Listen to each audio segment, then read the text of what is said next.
আসসালামু আলাইকুম রহমতুল্লাহ। আশা করি আপনারা সকলে আল্লাহ তাআলার রহমতে ভালো আছেন। আজকের ভিডিওটিতে আমি আলোচনা করব নামাজে চোখ বন্ধ রাখলে কি হয়। তো চলুন আমরা জেনে নিই। একজন ভাই প্রশ্ন করেছেন, আমি নামাজের মধ্যে অধিকাংশ সময় দাঁড়ানো এবং বসা অবস্থায় চোখ বন্ধ রাখি, কারণ এর দ্বারা আমার নামাজে একাগ্রতা সৃষ্টি হয় এবং খুশুখুজুর ব্যাপারে আমি নিশ্চিত থাকি। ধর্মীয় দৃষ্টিকোণ থেকে এতে আমার নামাজের কোনো ক্ষতি হবে কি? আসুন এবার আমরা জেনে নিই ভাইয়ের উত্তরটি। সম্পূর্ণ নামাজে চক্ষু বন্ধ করে নামাজ পড়া মাকরুহে তানজিহি।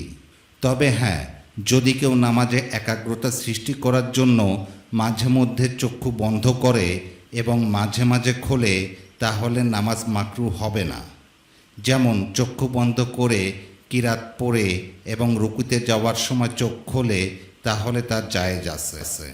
তবে সমগ্র নামাজে চক্ষু বন্ধ রাখা যাবে না, মাঝে মধ্যে খুলতে হবে, নতুবা সুন্নতের পরিপন্থী হওয়ার দরুন মাকরু হবে।